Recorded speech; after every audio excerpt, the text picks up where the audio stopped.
TrekWars, Duels Across the Stars, Episode 38, Relic Wars, Top 5 Artifacts. The crew of the Ghost have vanished. In their absence, the sinister Galactic Empire decide to take advantage by sending Grand Admiral Olympus of the Imperial Navy to find the Datacron of Revan. Meanwhile, in a galaxy far, far away, Vedic Ben Kono has brought the Orb of Prophecy and Change to Deep Space Nine. But as two mysterious strangers sit in a dark corner of Quarks discussing the top 5 artifacts from Star Trek and Star Wars, a radiant shockwave of light and energy comes from the Bajoran wormhole, followed by an unclassified ship. Hello, welcome to two Duels Across the Stars. That's more than two twos, but who cares? We are going to be ranking, like always, our top 5 favourite things from Star Wars and Star Trek. This time, if you haven't worked out already, it's top 5 artifacts. So, anyway, I'm Ben. My co-host today is Olympus, happy to be here in my new setup, my new study. I've been decorating the house, so totally new setup on my desk here, totally different position in the room. I'll be here for the foreseeable future. I am not planning to move back or move anything or change anything new. It's been far too much work. I think we've had at least 3 different positions now where you've been sitting in that room. So, And that's the thing, 3 positions in the last year is pretty decent, although one of those was forced by the fact that my computer decided to die and I had to resort myself to a laptop. But yes, I'm quite impressed. I've managed 3 in just over a year. hey, so Hopefully this is the forever home. we're gonna get, nearest damn it, go straight into it. So, Oh, yes. do we have any rules of acquisition for our artifacts? They need to be artificial. As in, they've had to have been made. Let's Fair go enough. with that. That's my one rule. It has to be something that was made. No, fair enough. And from my perspective, it has to be something that would either be in a museum or should be in a museum or sought after by a group of people, whether that's religious wise or wise, that's sort of like venerated by that Okay. people. Yeah, that makes So, sense. All of mine fit yeah, into that category as well, actually, so that's quite nice. yeah, and it's got to be reasonably old. It's not a new item necessarily. Again, none of mine are new items either. So I'm all good on that front too. Yeah, middle than on my first pick, but let's get into that. So, Lovely. I'll tell you what. Shall I take my first pick then? Well, Please I've do. uttered that to Go the. for it. So this one is mentioned in the crawl, sort of, and I'm going to go to Star Wars generally for this, and these are Datacrons and Holocrons. So, big difference between these two. Oh, one can be accessed by or they all can be accessed by Force users, and the other ones, the Datacrons, can be accessed by non-Force users. If you've got no idea what they are, still, ways of storing information. Yeah, basically ways of storing information in the Star Wars universe. Oh, you just fell for you fell at the first hurdle. Oh no. I know, disgraceful. No Isolania hope chips here. in Star Trek. That's the one. Nowhere near That's as the one. fancy or mysterious. Yeah, not quite. No. Um, and to be honest, the main reason this has inspired me was from Star Wars: The Old Republic game, because you search for holocrons a lot and see that, and then there is an optional thing where you can actually have datacrons. Go and find datacrons as a character, which are not related to the story specifically, which can give you added boosts. You probably can find a video somewhere on my YouTube, Trek Wars and Fantasy, advert there of me and Olympus searching for datacrons in various locations around the game there. So basically, they look like dice. I was about to get a dice up, but most of them are. Oh, actually, I've got a six-sided dice, but a little bit more brightly coloured than that. And much bigger. Uh, They're probably yeah, what and about much that bigger. size? Yeah, I'm guessing. I've looked at ones, and they look like they can be various sizes from about that size to probably yeah, about that size. So I don't really have much more to add to that. But if I'm going to pick one out, I want to pick the Datacron on Makeb that me and Olympus look for. That you have to go on a long journey, Oh, actually get it. Jump down here, jump over there, fall down there, repeat, and fall hopefully down, not. repeat, fall down, repeat, fall down. Yeah, I Yeah, actually really enjoyed that. Was one that's probably my favorite Datacron hunt that I've ever done. That one. same here. That was frustratingly fun. I like that. Frustratingly fun. Lovely. Nope, good pick. I'm glad you went for that to kick off with. I do not have any Datacrons or Holocrons in my picks. But I will keep to the Star Wars franchise for my number 5. I'm gonna go to Ahsoka and talk very briefly about the star map that Ahsoka Tano identifies and finds in the first episode of that series, which she's been looking for a little while now. So it's known as the Arcana star map, or Arcana star map. I'm not sure how you pronounce it. It's essentially a compass that projects a map of our galaxy and the pathway to a new galaxy, and the specific system that it's pointing a hyperspace lane towards is Peridia. Which it turns out is the stories that originate that famous, well-known phrase a long time ago in a galaxy far, far away, which we get to hear for the first time on TV, spoken by a certain favorite droid of mine, again on Ahsoka. But I digress. This is a beautiful, I'd say, kind of tarnished bronze looking sphere, which has lots of intricate designs through it. Each section actually moves and spins. It's a bit of a puzzle ball, actually. And you need to unlock that puzzle. You need to complete and solve that puzzle in order to unlock the compass or map. And yeah, that's essentially what kicks off everything that leads through the Ahsoka storyline in season 1. So if you've not watched it, Oh, please cool. go watch it because it's really good fun. And yeah. It is. Oh, the other thing, which is just totally random, it had that really cool sound when you rolled the ball around, like there was a big heavy weight ball inside it. You had that sort of metal on metal sort of rolling sound when you spun it around and whatnot, which I quite like too. So yeah, total sidebar there. But that's my number 5 pick. Oh, I'm glad you picked that. And actually, amazing. That's reminding me of one of my picks, actually. Oh, So look ooh, forward to good, getting to that. good. Yeah. To be honest, you could describe one of my picks with some of that description there. So Mm. looking forward to that. Yeah, no, I definitely like that, and they're using an a artifact for a plot line for the story as um help was the plot line was really good, and the hunting for it Yeah, at the beginning was 10 out of 10 in my opinion. agreed. Uh, So, what's your number 4? Ooh, my number 4 is from the other universe, the other galaxy, and that is the Doctor's backup unit. Now, I don't know Oh, if you remember this episode called Live and Witness.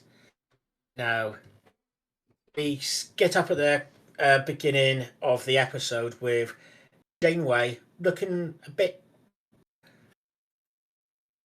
I'm just saying, darker in a darker outfit.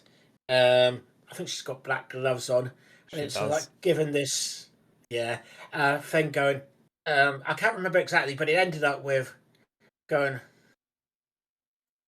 This is the Starfleet way, but not in the way that it is. This is a dark version of the Starfleet way, where they murder, mayhem, and cause mayhem, To be honest, I'm not describing it very well there. I need, It kind of depicted a mirror universe version of yeah, Starfleet. It wasn't quite. It's not mirror universe, but that's the closest description I could probably get to it. yeah, yeah. Yeah, no, definitely. It felt like that to start with, and it's like, what's going on odd here? And then you find a person looking through some artifacts in a setting, like in a holographic setting, and he's got some instruments, and the Doctor appears, and we find out this is a copy of the Doctor, a backup copy, and he's the surviving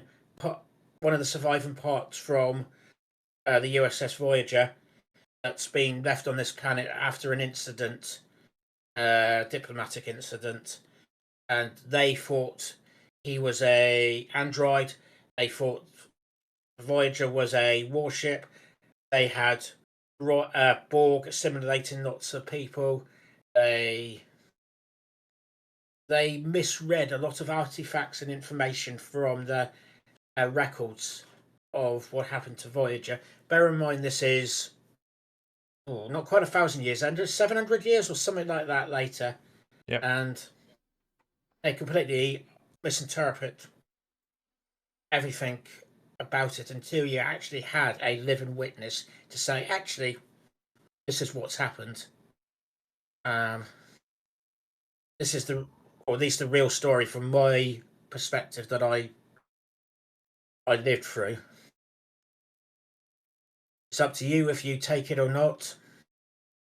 And if it's going to cause trouble, I will not give it over. And that's what he was about to. And then it realised it needed to go out and they needed to work together for peace between these two. I was about to say two factions. They are two factions, but basically they're two species on the same planet that have been fighting for years and years and centuries.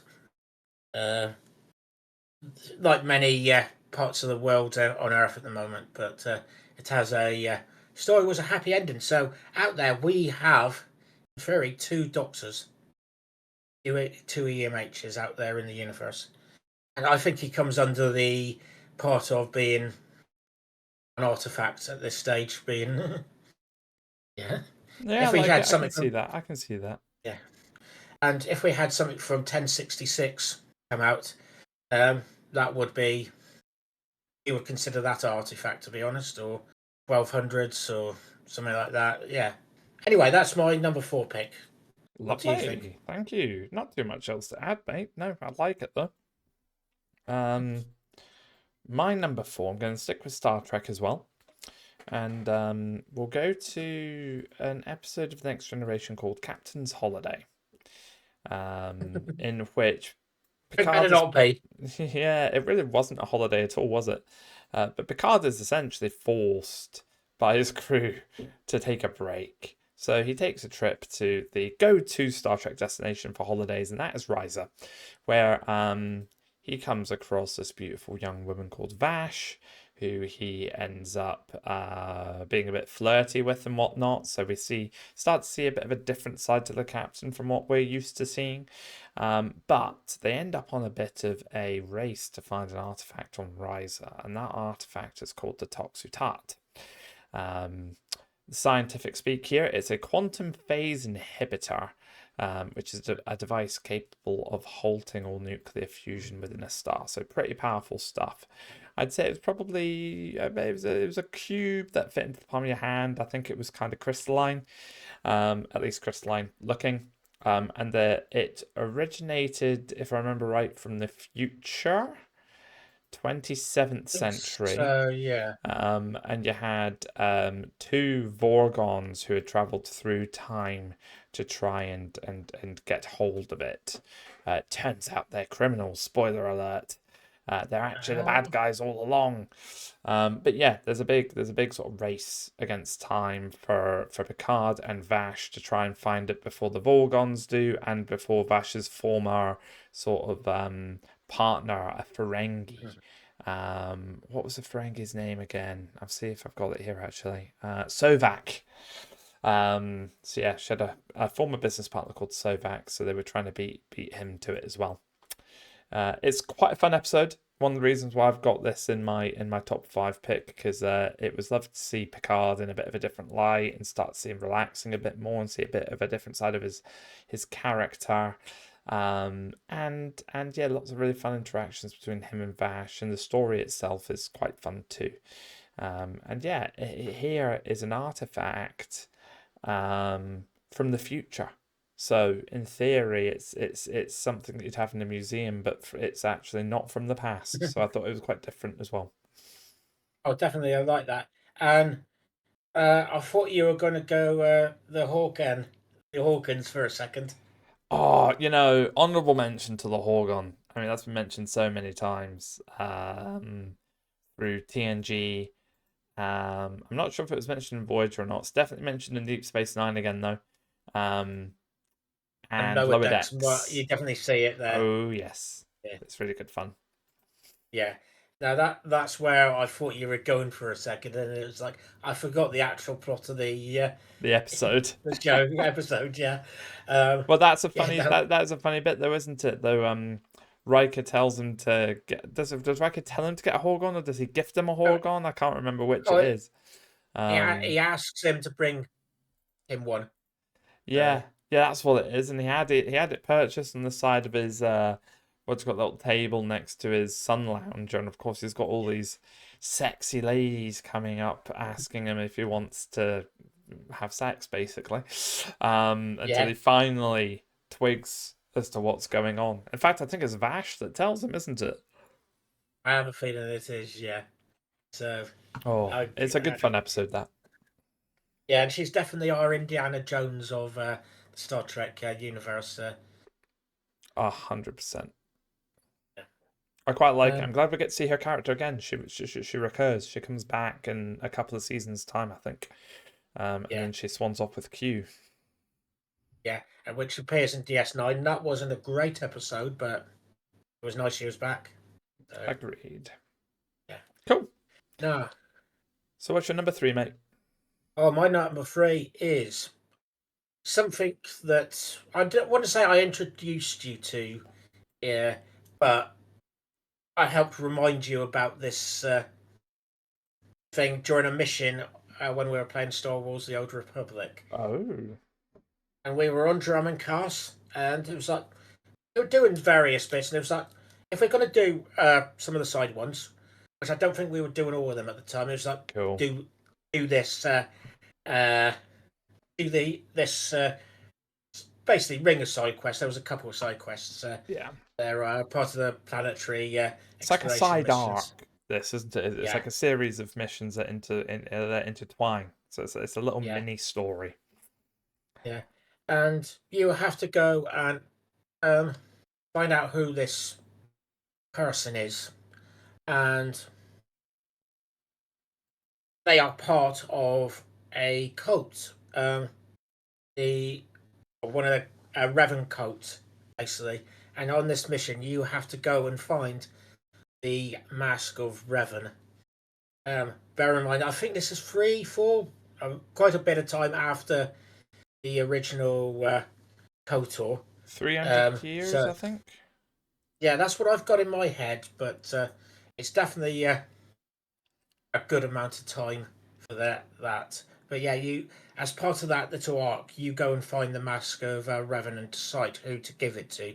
You've got 2 people to choose to give it to and continue with this mission. And this is more. Oh, there's 2 reasons I picked this. One of it is it's a good side quest to do, and I enjoyed doing the side quest. And B, it's about a iconic person that would and is venerated at that time in the story by the people in the game and by people outside the game. And it's one of the this is about both of those combined, and that's why it's as high as it is in my thing. And it's definitely would be a artifact for various groups of people would want, whether it's Revenites, even some people from the Republic, some people from the Empire would want this. Um, Fans would want this, I'm sure, as well. So, Well, I'd certainly like it. yeah, definitely. I'm sure you would, yeah, and I would as well. Yeah, so that's my number 3 pick, the Mask of Revan. Revan's a personal favourite character of mine as well. I'm really glad we got the expansion on on Star Wars: The Old Republic, just so that we got to Republic, yeah. explore a bit more of that. So yeah, anyone who's not played that game, check it out. Star Wars: The Old Republic. It's worth it. Definitely. And that mission on about is on the second planet of the story, which you get for free, and our first 2 expansions, including the Shadow of Revan, you can get for free. Yep. So, And that's the second planet in the Imperial storyline. So it's on Drummoncuss. it is. Yeah. So any of the Imperial characters can get that. So 4 of them. yeah. Anyway. So my number 3. I'm going to go back to Star Trek. I'm going to keep it TNG though. But we're going to go a little bit back from Captain's Holiday to an older episode called The Last Outpost, which, if I remember correctly, is in season 1. And this is where the Enterprise visits a planet in the Delphi Ardu star system. Might be Delphi Ardu 4. I've just played Star Trek Resurgence, which is related to this episode. Yes, I've gone. it is. Having a bit of a mind blank, but that sounds familiar. Well, so, yeah, the Enterprise is there. I can't remember why it's there, but it's there. Oh, they were chasing Ferengi. They were chasing a Ferengi ship. This is the first episode we see the Ferengi. That bit could have been better, but never mind. But basically, when they end up on the planet's surface, they realize that they've activated a guardian of an ancient empire known as the Takon. So this Takon Empire was about 600,000 years before the 24th century. It was vast. It spanned a massive area of the galaxy, and they left behind what they call guardians on specific planets and specific areas to protect their empire. So this particular guardian that they awaken is called Portal 63. He'd been asleep all this time, didn't realize that his empire had been destroyed. And it kind of quickly became a sort of test of character between the humans, like sort of the Federation, I should say. Or any of them, to be honest. Yeah, between the Federation and the Ferengi. Because Portal was going to let both ships basically drain energy, die, and everyone on board would have been lost. But Riker typically manages to save the day by demonstrating the qualities of the 24th century sort of humanity, the Federation, what they all stand for. And yeah, that wins it. So it's a very interesting pick, this, I think, because, you know, it is an artifact because it is something that was built, and it was built a long time ago. It's got unique characteristics. You would probably have it in a museum. However, what's really interesting about it is that it is portrayed on the show. It generates as what appears to be a human being. So it actually looks like and acts like a living sentient being, but it is not. It is a or at least according to the lore that I've read up on this. So please comment down below if you disagree with me, or if you have any other what do you call it, any sort of sources to sort of back other theories up. But all of the stuff that I've read about in the lore for this specifies that it is not a sentient being. Portal 63 is a created inanimate object. Well, maybe not inanimate. What would you call it? It's an artifact. Yeah. Now, having played Star Trek Resurgence, I know it's won't be canon, but it definitely playing that gives me the impression that this is a living being in my head. Would you think? Because I've not played the whole way through Resurgence. I've probably got about 2/3 of the way through. Would you say artificial intelligence? Remember, data is artificial Mm, intelligence. yes, yes, I would say. So yeah, no, I would say so. The character appeared more. This is maybe how good the technology is, but it appeared more social Well, than he appears more social as data. well, actually, More, in more no, TNG as well. yeah, I think he appears as a like as I say, like a human being or an alien, yeah, rather than technology. But Portal 6.3 is technology. yeah. So it's one to be decided, but it feel and is a different matter, but it definitely felt a lot more. I don't want to say human because it's an alien, but yeah, it Sentient. sentient. But yeah, yeah, definitely. Well, I'm But it's just sticking going to be a with very good. I'm sticking with he's artificial, and therefore he is an artifact. Fair enough. So That's why he's on my list. yeah, And yeah, people disagree with me, throw it into the comments, get the conversation going. definitely, I like to stir definitely. things up.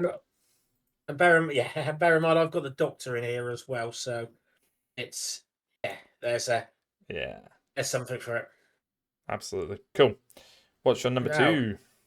I did have one I said was similar to your, made me think about the star map from Ahsoka. Yes. And this is actually from Star Trek Enterprise.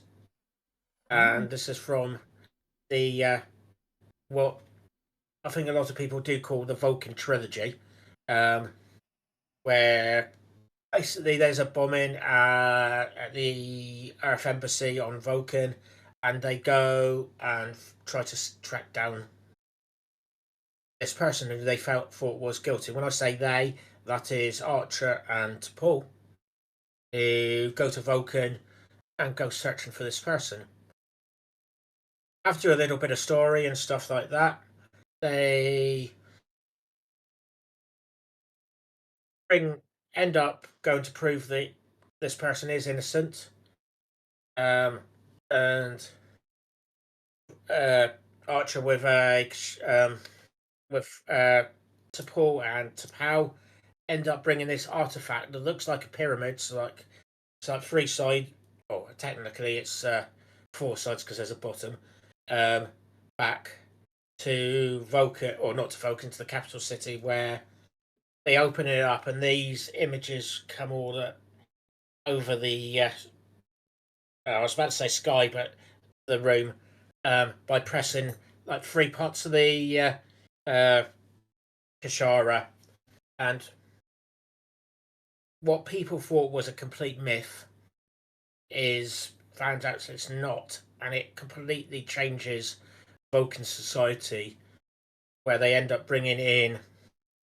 I was nearly said force users there. I was going mind meld, uh, mind melders, and so it's like that, and it starts what we would end up finding out the Vulcans are by the time we get to the original series and TNG, and later on.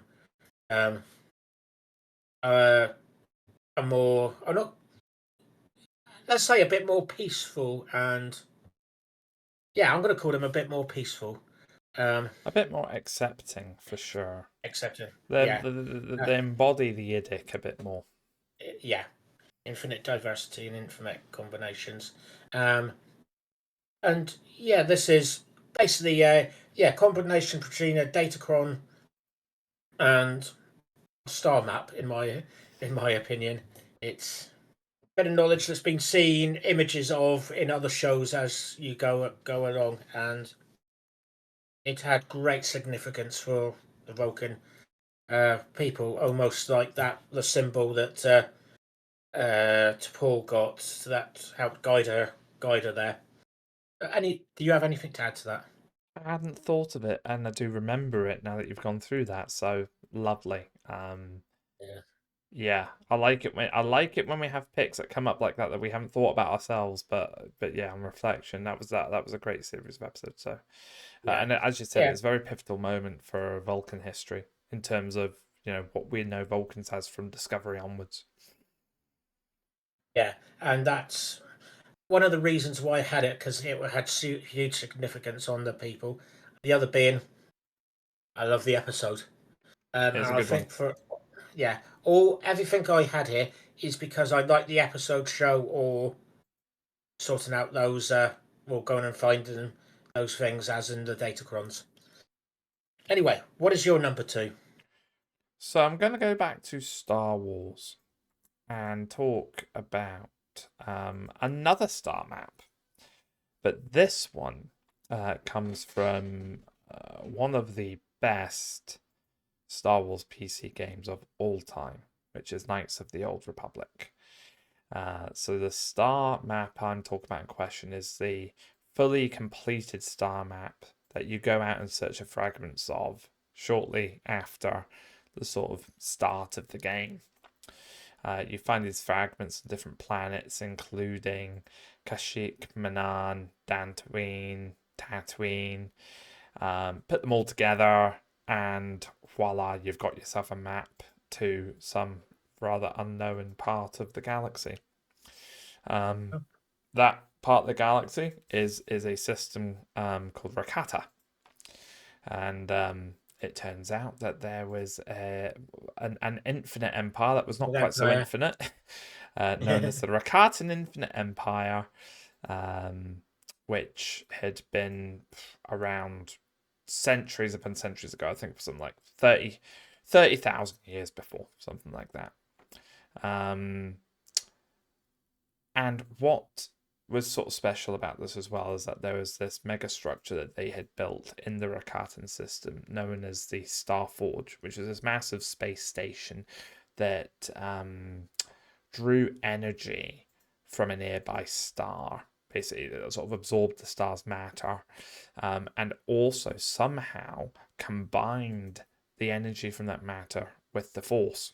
And when it did that, it was able to just basically supply an endless, what do you call it, conveyor belt of ships, droids, weapons, etc. constantly. This is what Revan and Malak used to build up their armada and then return after the Mandalorian Wars and basically wage war against the Republic. The reason why I've got this as my number two is not necessarily because of the star map itself, actually, because a star map is a star map. Once you've seen one, you've probably seen all of them. But because of the memories that I've got from playing that game so much and so many times over, and how much I enjoyed it. And it's still a brilliant game despite its age that you can play today and get a lot from. So if you haven't, I'll definitely recommend you play it. Star Wars Knights of the Old Republic, there is a remake apparently in the works somewhere, has been for like 5 years now. We'll see if that ever actually happens. But yeah, The Infinite remastering of doing it. I know, right? But that's yeah, definitely get yourself in and play KOTOR. I'm actually due another playthrough, to be fair. It's a really fun game. Lots of um decisions to be made that can sway the game one way or the other as well. So it's kind of like a play your way kind of thing, which is good. That's my number two. Oh, cool, brilliant. So there's these three things from the old Republic era of Star Wars. So that's not bad at all. Not bad at Um, all. and if I could turn back time, I would definitely go back to the old Republic era.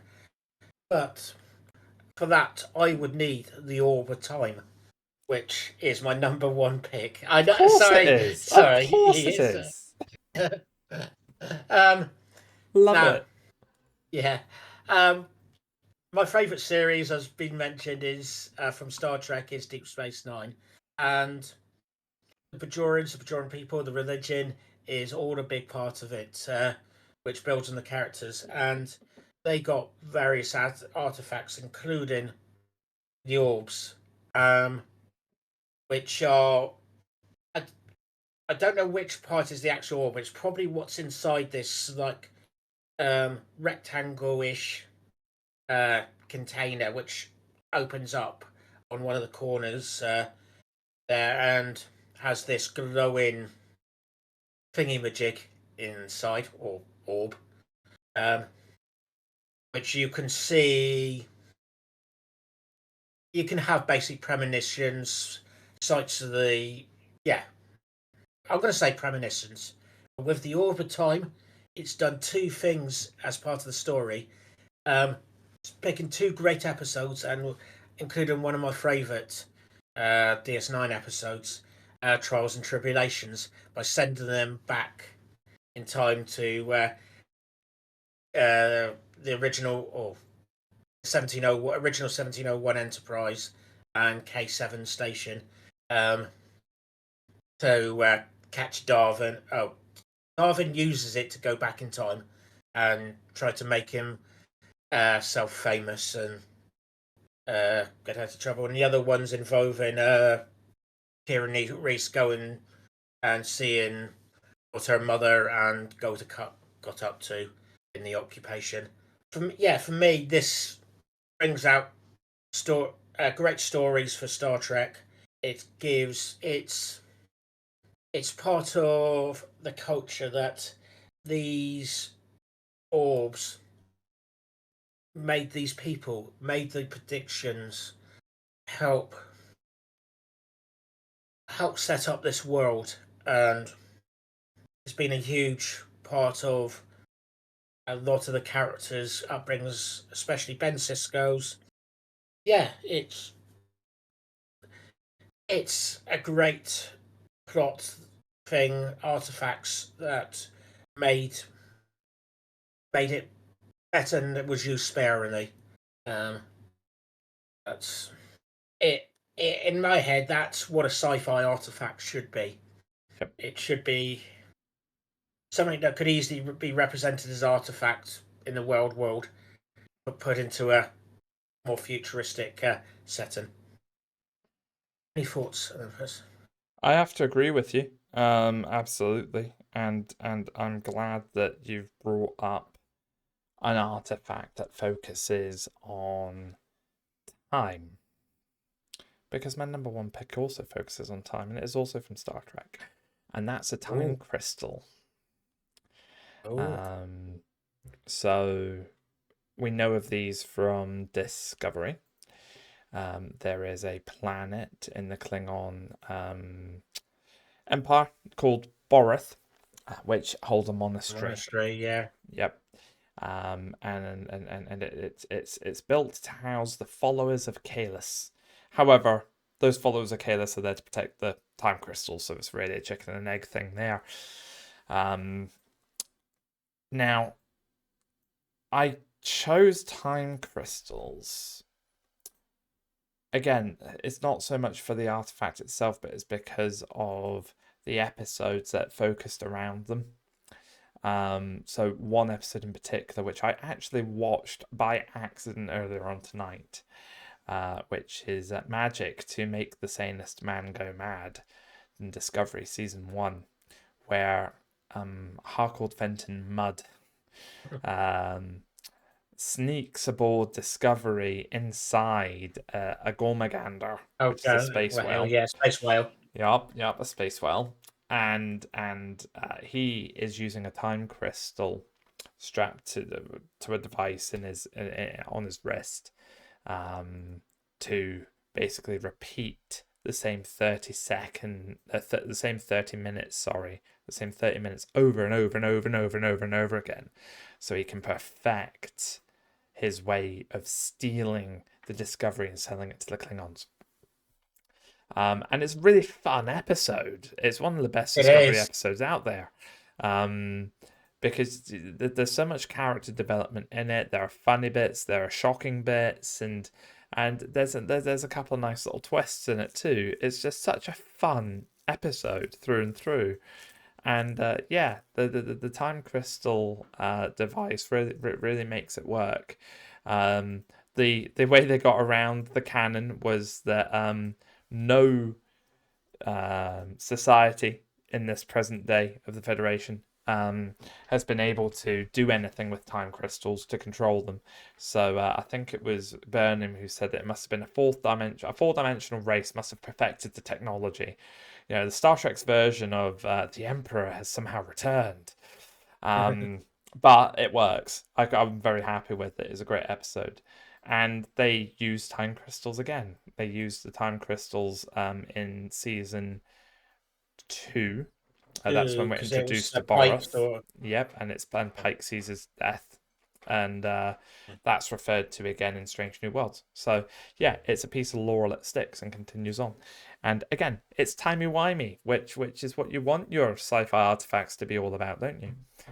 Oh, definitely, definitely. And I got in my head like Mud and the captain having several scenes that were all like they were connected, of him walking around and having various interactions with the captain, shooting him, doing whatever, and it was just Killing him so many times. yeah, Yeah. yeah.